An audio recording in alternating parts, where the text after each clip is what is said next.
because they were coming for a larger purpose. They wanted to take the human resource from the African continent, which was us, the most valuable resource on the African continent, and they had some plans to build their own civilizations and use the wealth of our knowledge and understanding to do it. So they would strip us from our families and strip us naked and take us to these dungeons where they would pack us in like sardines in the dungeons first, starve us half to death so we would become weak and we could barely fight. And then they would force us to get up and they would put us on the water on these prisons on the ocean called slave ships. The first one was called the Good Ship Jesus, captained by Sir John Hawkins.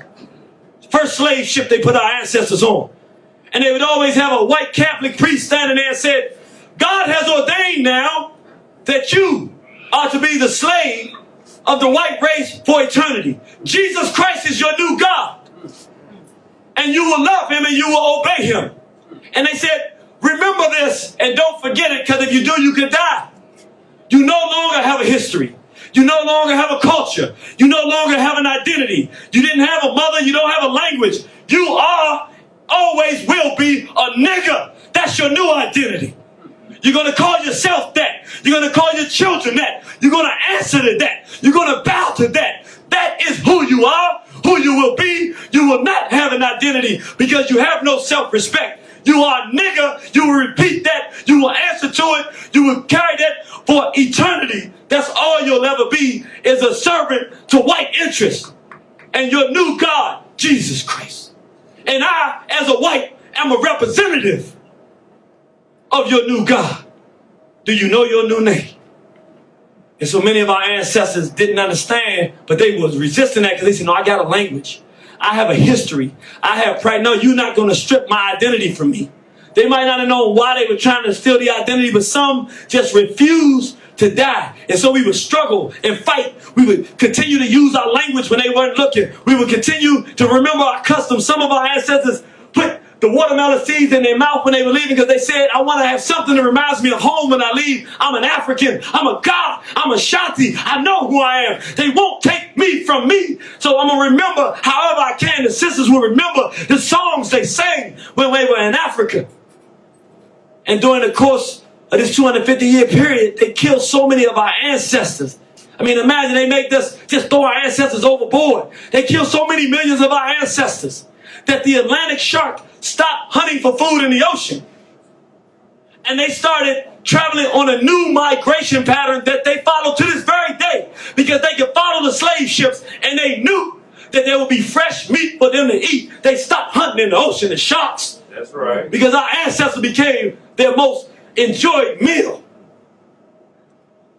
Some of our people said, you will not take my identity. In fact, it became such a revolutionary process. Some of our people said, I'd rather jump over and die, take my babies with me. Sometimes all groups would just jump over and say, I'd rather die than lose my identity and have no respect and be a slave and a servant to you.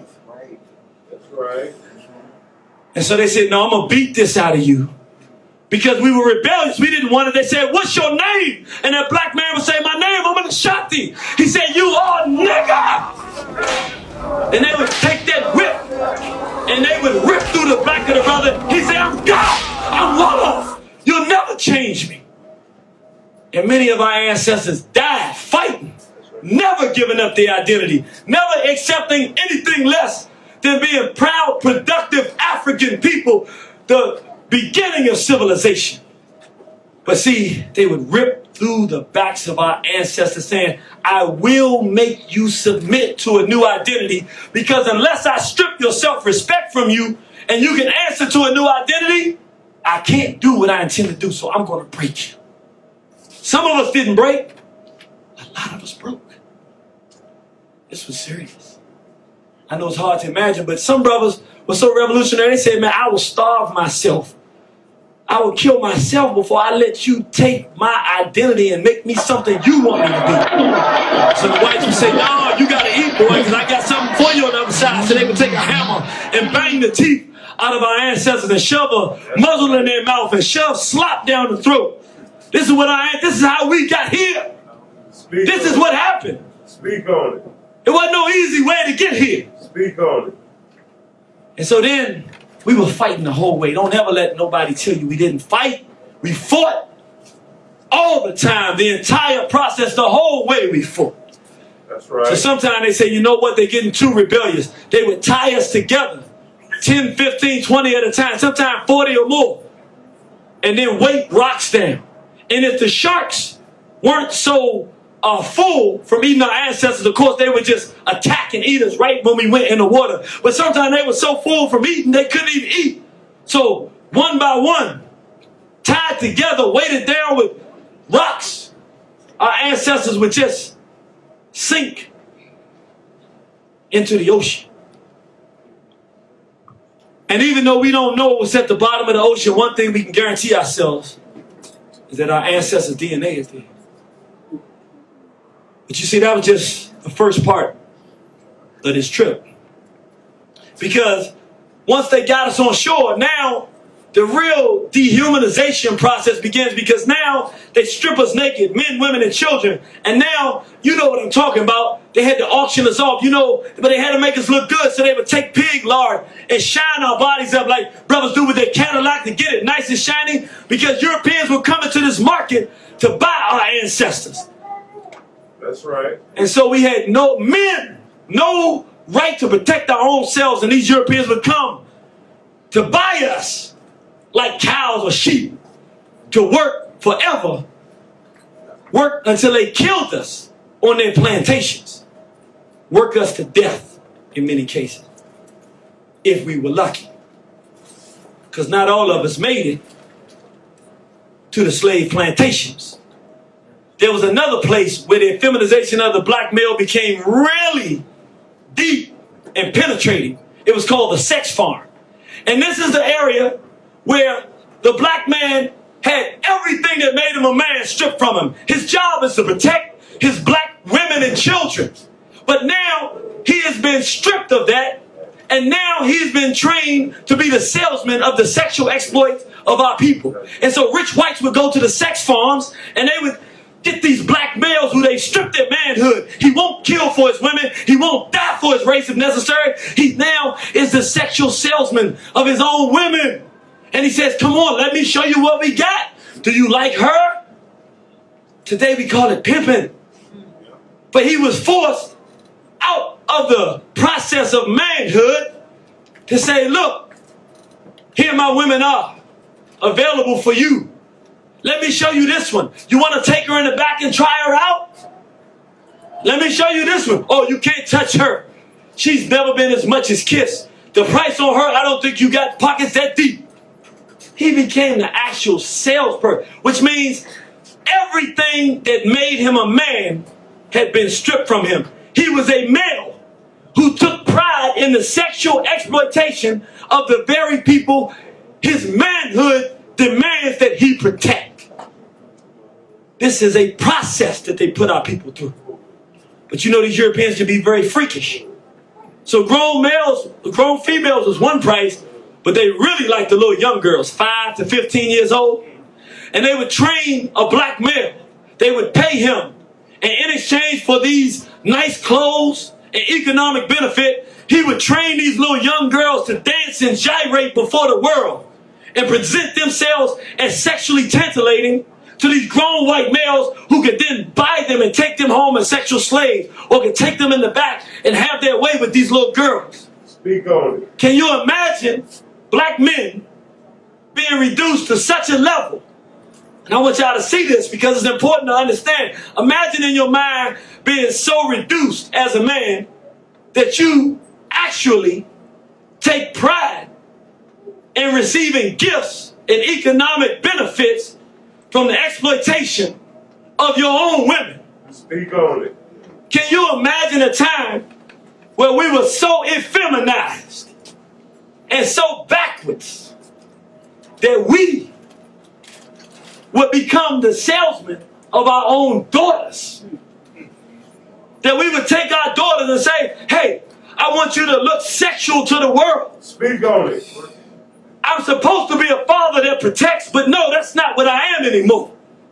I don't have nothing that marks manhood. Come on, little girl, let me show you how to present yourself to the world as a sexual object so that I can have some benefit.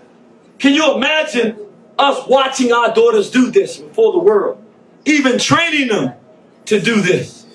Speak on it, God. Slavery was a horrible day.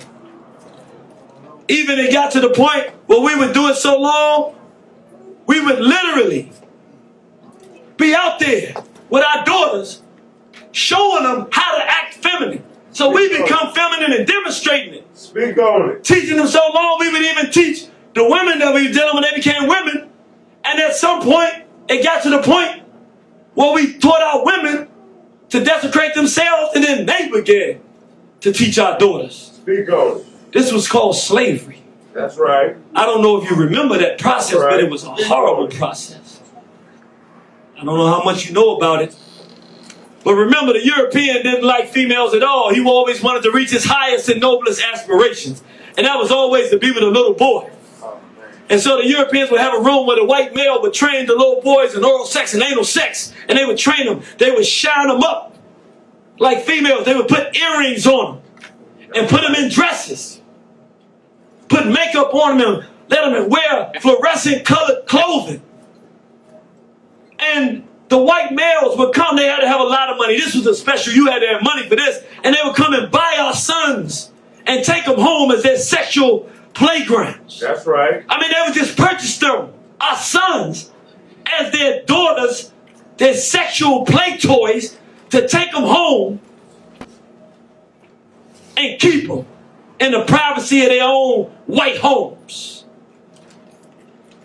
Slavery was a horrible process where the black male was actually transformed and effeminized so much that we were forced to support That's right. a process that turned black boys into objects of homosexual desire. I want you to understand. They even have what they call breeding farms. On the breeding farms, black males, big brothers, well-endowed brothers, young girl, 12 years old, just get her first period.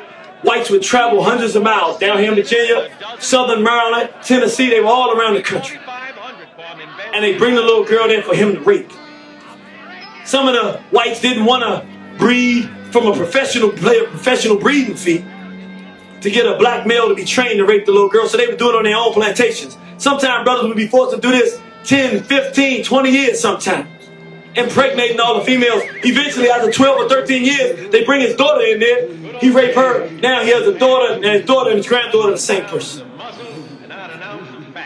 250 years of this, brother. Says there ain't no one day. That's right. So we wonder where incest comes from. We wonder where these freaks in our family came from. These pedophiles and the retardation, as the brother said, of the African male spirit to protect and defend, turning upside down and becoming an assaulter, a victimizer of his own helpless, innocent race. And I want you to understand something, because it's important. For over 250 years, white law mandated that you must be a pedophile. It wasn't a question of your opinion of it. The law in this country said you were black, you were a slave, you must do as your white slave master says, and if you don't, you will be killed. You had no option. The law said you must be incestuous. That's right. You must be a homosexual. And the church You don't have an option. Homosexuality is your life. And if you fought it and tried to resist it, you would be killed. That's right. So don't let nobody tell you that homosexuality's been around forever. You've been around, it's been around for white folks since they've been here. That's right. But we have proof.